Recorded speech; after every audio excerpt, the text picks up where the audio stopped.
Hello friends, what if I told you that I harmonized that with just 2 chords, and you can as well? Before we get started, click the link to grab the free PDF off of my website. Although we are going over predominantly 2 chords in this lesson, there are going to be a lot of different variations to wrap your fingers around. The first question we need to ask ourselves are, what are these 2 chords or 2 sounds, and where do they come from?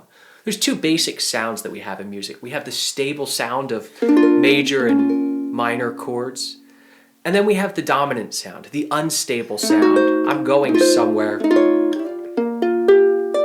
If we take a major scale, we're going to be working in B flat today. Sounds like this. We're all familiar with this sound. If we harmonize that 7th chords, we get 7 distinct different chords. And they all fall into one of these 2 camps.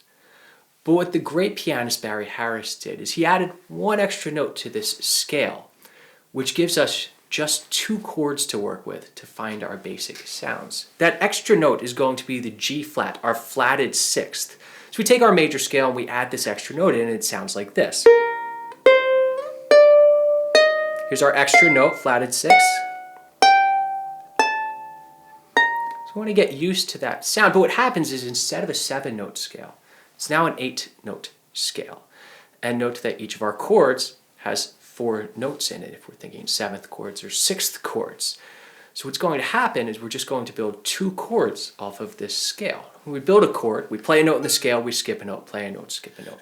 So we start on the B flat, skip a note D, skip a note F, skip a note G. And this gives us a B flat 6th chord, or a G minor 7th chord, depending on the context. Now if we go up to the next scale degree, the C, play C, E flat, and then remember we have that G flat, and then A. And that gives us this diminished chord here on the 2nd fret. Now this could be an F7 with a flat 9. Our dominant chord in the key of B flat, our 5 chord. It could be a lot of other things as well. It could be our D7th leading us to G minor. So if we turn this scale into a chord scale, we walk up with our inversions, we're going to have all 4 inversions of B flat 6th, and then our diminished 7th chord, bridging each and every one of them. That's going to be the same shape for all of them. So we start out on B flat 6 here, and then we're going to go to our diminished chord 2nd fret. I use individual fingers for this because as we slide into the next shape, 3, 5, 3, 5, we can just open up that position. It's nice and easy. Up to the next diminished chord, 5th fret. And then our next 6th chord is going to be 7, 7, 6, 8. This might look new to you, but you've probably played a D minor 7th down here before. It's the same shape. Now remember, we're adding that extra note, that G flat, so our next diminished chord is 8, 9, 8, 9. Then B flat 6 straight across the 10th fret. Now we're getting high. 11th fret diminished chord. And if you can reach it, you can play that final B flat 6 up here or down here. So let's listen to this, because what it gives us is these 2 sounds. B flat 6, stable sound, diminished 7th, unstable. B flat 6, stable, diminished 7th, unstable. B flat 6, stable, diminished, unstable. B flat 6, stable. Finally, another diminished, unstable, resolving back to B flat. So let's take a moment and let's play this together slowly to get it under our fingers and in our ears. 1, 2, 3, 4.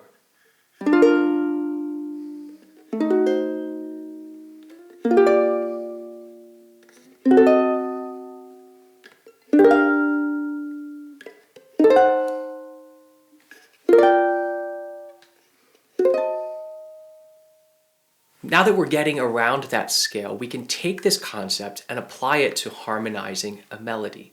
For the rest of this lesson, we're going to use the introductory verse from the beautiful old tune, T for 2. So if we're starting out in the first 4 measures of the tune, the verse sounds like this.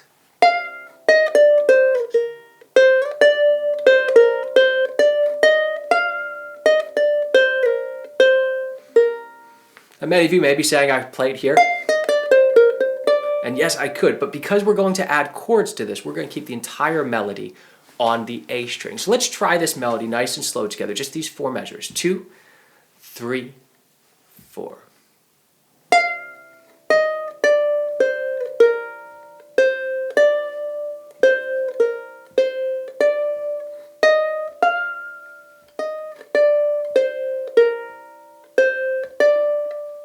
One more time. 2, 3, 4.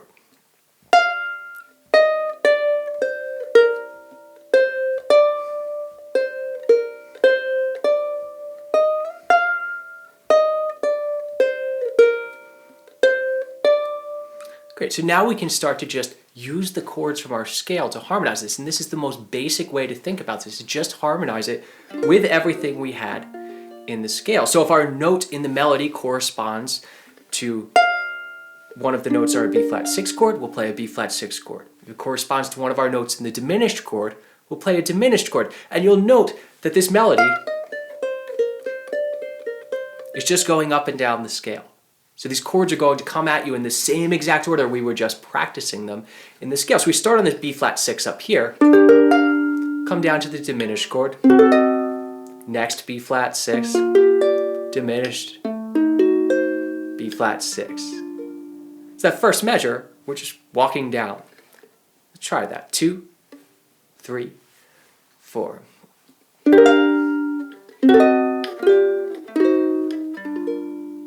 2, 3, again. We walk it back up, diminished chord, slide it back down. You'll get really good at this shift right here by the end of this lesson. All right, let's try those first 2 measures of this first bit of the tune. 2, 3, 4.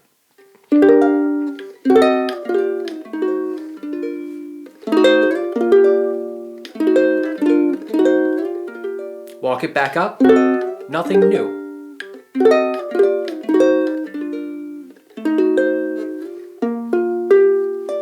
And we just walk right back up to this B flat 6. So if we practice your chord scale for a little bit and get used to this melody will be able to be harmonized with just this B flat 6 and this diminished chord here.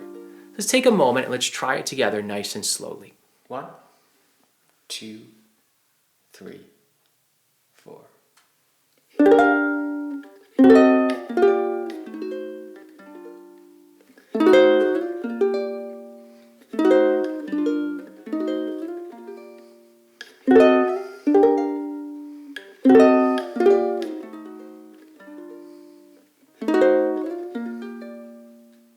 Now that is a heck of a lot of chords to be playing at once, and we don't have a lot of room to grow from there. So what we're going to do now is simplify this concept and bring it down to the landing points in the harmony.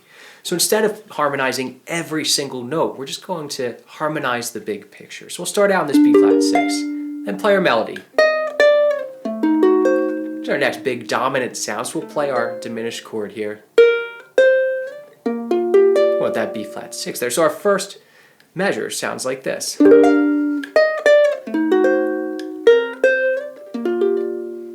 Much more sparse, and we hear the melody more clearly. We're going to add a couple little movements in here, still just using our same 2 chords. So the next measure, we start on this B flat 6, walk it down, diminished, and then reach up so we can still hear this dominant sound coming. This is a very nice F13 with a flat 9. And then we'll walk it up with this diminished shape right here. Walk it back down. Same thing.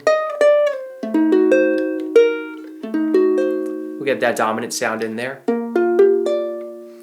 So our simplified harmony will sound a little bit something like this. So we have diminished, B flat 6, diminished, diminished, diminished.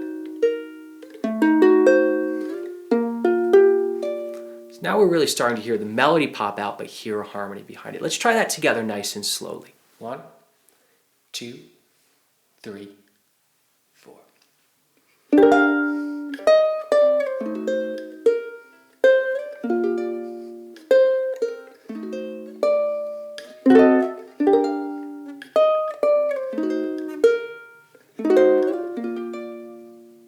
Once we've learned the melody and found our basic harmony that fits around it, we can start to play with these different sounds. I'm going to link here to my video on diminished chords using this Barry Harris concept of finding different sounds in the diminished chord. But the Cliff Notes version is this. If we have a diminished chord, we can lower any one note in this chord, 1 fret, and we will have a dominant chord that works within the key. If we take the note on our E string and we lower it, we have an F7. That's our 5 chord.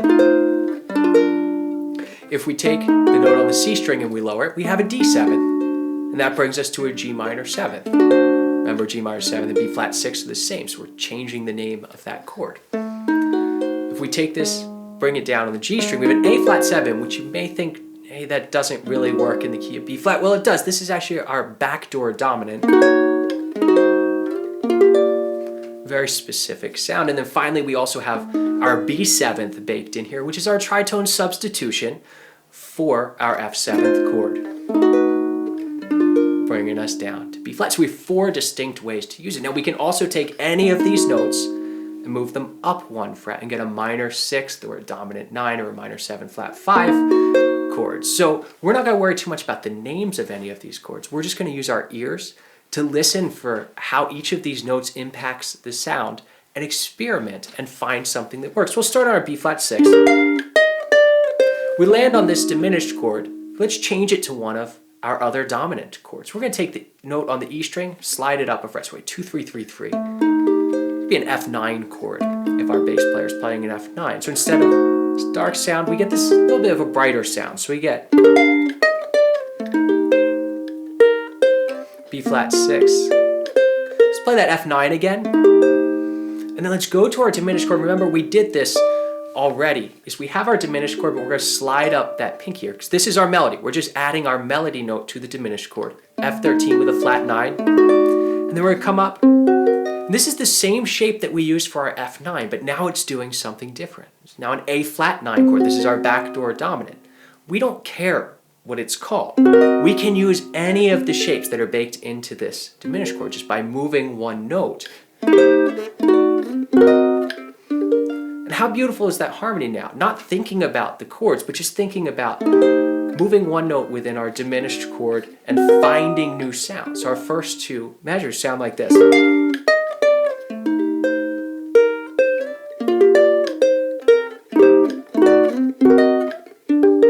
Walk it on down. Now instead of playing that F9, let's find a different sound. So now we're going to take the note on our G string, move it up a fret. This gives an E flat minor 6 chord. It could also be an A flat 9 chord. Doesn't matter. It's just a different dominant sound that we're using. And then I'm going to find this nice sound. This is this dominant 7 with a flat 5 sound here. So what I'm doing is moving 2 notes in my diminished chord this time. Why not have some fun? So we have our diminished chord. We slide down our first finger. We go, okay, A flat 7.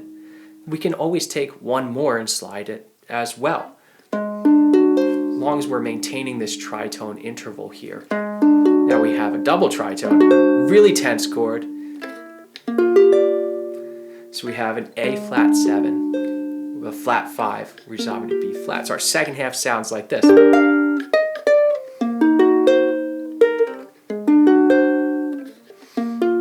Very different harmony than giving us a new sound just by thinking about moving a few notes around in the chord. So let's take these different dominant qualities and try playing it together. 1, 2, 3, 4.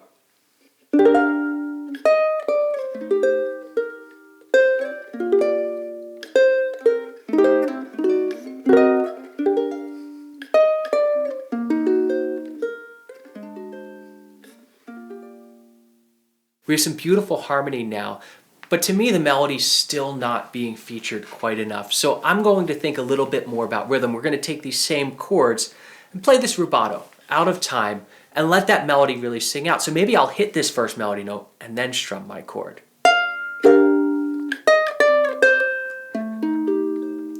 And then maybe I'll just arpeggiate to that F9. We still get that harmony, but now I hear my melody more strongly. So I get... And notice when I come down, I'm still keeping down all of this because I want to hear my chord ringing through. Same thing, hit the melody note, then strum. Maybe there, we don't want to stagger the melody at all because this is such a beautiful little walk up here that we have. Let's let that speak for itself. We can stagger that one a little bit, just arpeggiate that E flat minor 6. And hit that C, and then bring the chord in, and then to our B flat 6. So let's hear what this sounds like, just thinking a little bit more about rhythm. How can we change the rhythm, stagger our chords from the melody to bring that melody out more strongly? So maybe we get...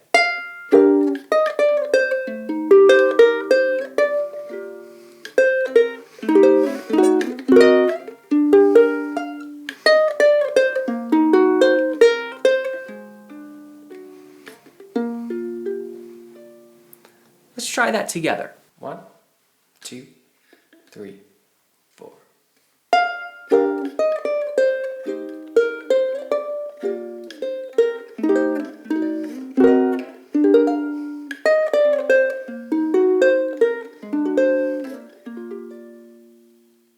I hope you all are enjoying this lesson. If you want to dive way deeper into all of these concepts, join me over on the Tin Man's Magic Ukulele Club for new jazz ukulele lessons every single week. By now you're starting to see how flexible harmony can truly be, and I highly encourage you to take those first 4 measures of the melody and try to harmonize it in your own way.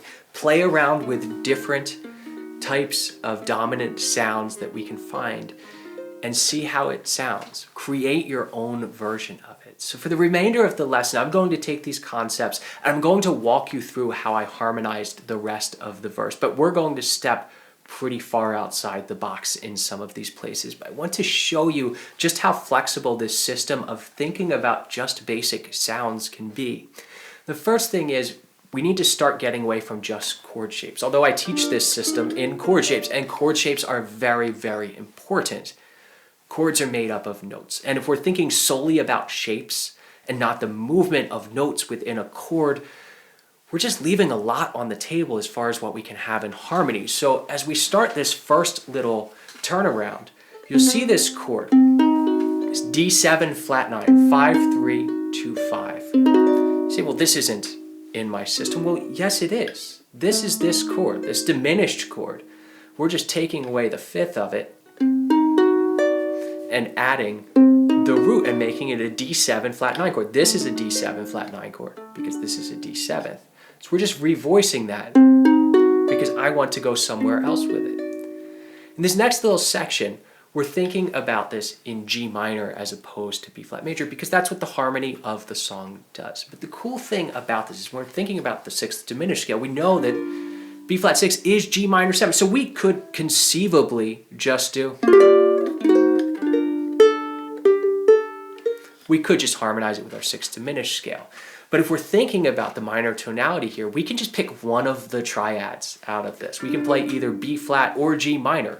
They're both part of our B flat 6 scale. We're thinking about these smaller chords. So I'm going to play some G minor triads. Just a G minor up here, so our E minor slid up. And then I'm going to walk down with my 6th diminished concept. So this is my D7th chord. I'm playing an F sharp diminished chord.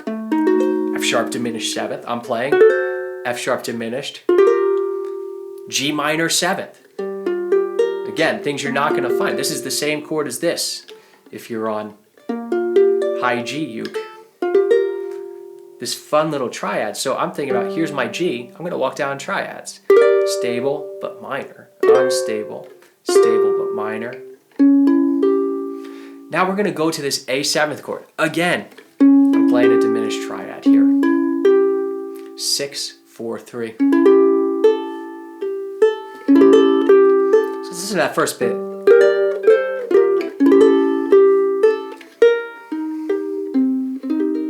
then we get to this C minor 7th. You go, well, that's not in our scale, but it is. This C minor 7th, or E flat 6 chord, this is our subdominant sound in the key. This is what starts setting us up to get in motion. And this also comes from our diminished chord. Remember in our dominant chord, we had moved 2 down, gotten this A flat 7, flat 5.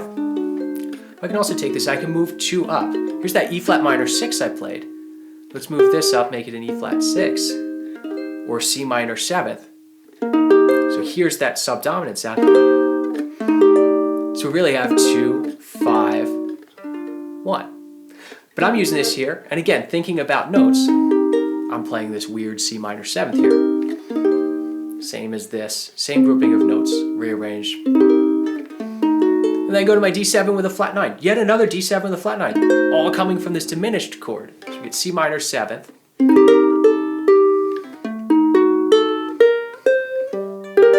Walk down with our triads again. Another D7 flat 9. Look how cool these shapes are. So we have this,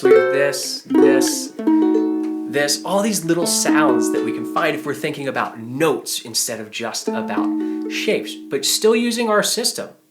I'm just going G minor 7th, which is B flat 6, to D7 with a flat 9, which is F sharp diminished 7th.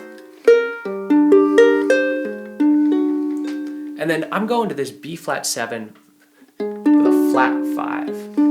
Sorry, with a sharp 5 in here. And we're going, where does this take us? Well, this is taking us to our E flat 6. So at this moment, we're changing the direction of the harmony a little bit. This is taking us to our next sound, our next key center. But before we get there, let's try these next 4 measures together. 1, 2, 3, 4.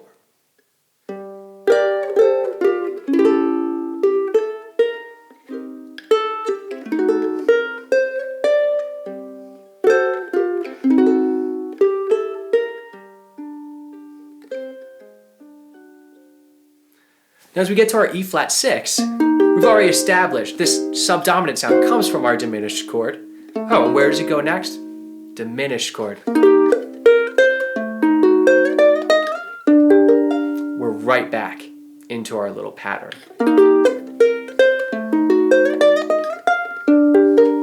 Right back in our 6th diminished scale. We're just borrowing this little E flat 6 chord. And then I'm going to have some fun with this little walk down here. I'm thinking now just about bass movement. While I'm here, I want it to start moving. So I'm going to throw a dominant sound in. I'm going to take this and I'm just going to add this. So this becomes B flat 6 to B flat minor 6. That's our diminished chord, right? One of our sounds for our diminished chord. And I'm going to do the same thing. I'm just going to add this shape here. This is giving me a tritone substitution to get to my secondary dominant of the 5 chord. But I'm not thinking about any of that. That's the beauty. I'm thinking about, I want to get here and have this chromatic movement that's coming down. That's all that actually matters to me, is I'm baking in that sound. And I'm doing that with dominant motion. So I'm going next chromatic, next chromatic movement. So you can see that I'm just taking this shape, and that's all bringing me right on back to B flat. So I'm taking my concept, providing motion,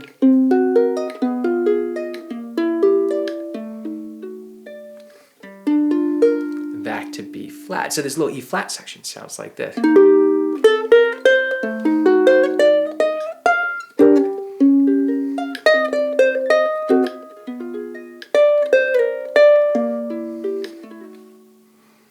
And that is from our diminished chord, bringing us back to B flat. Let's try that little section together. 1, 2, 3, 4.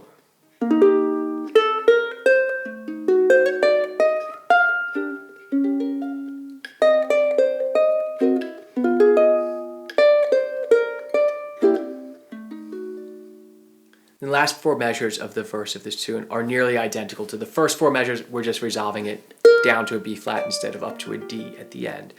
But here we've built a lot in the harmony, so maybe now we can add some more chords, because we know that melody already. We've already presented the melody. So now we'll just walk down our 6th diminished scale.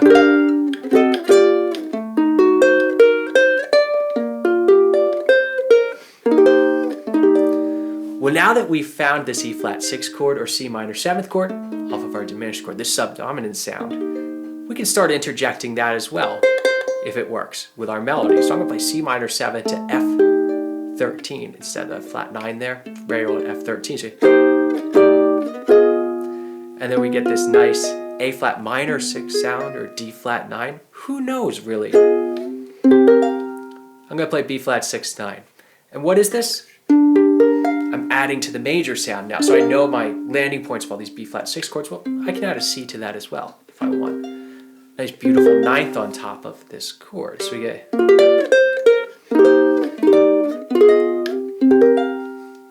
then walk it down. Let's give it a big old A flat 7 here, back to our dominant, to the B flat 6. So our last little bit sounds like this.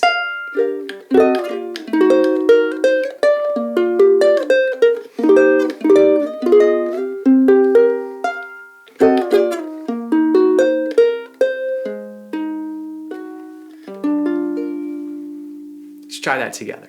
1, 2, 3, 4.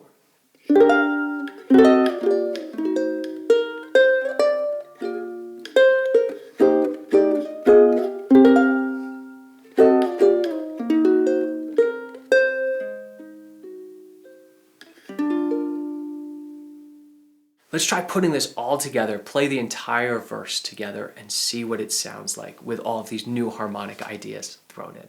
1, 2, 3, 4.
I know that this is a lot to take in at once, but start back at the beginning with your 6th diminished scale. Learn those chords, and then go on and learn it in a few more keys and start getting around harmony using this concept. Then play with the different dominant sounds. Start harmonizing melodies, creating your own arrangements. The goal here is to get these sounds under your fingers and in your ears so that you can use them in your improvisations. When we see a melody, we hear all of these different options that we can use, and that can take a lifetime of building to achieve. But remember to enjoy the journey. I'll see you all soon.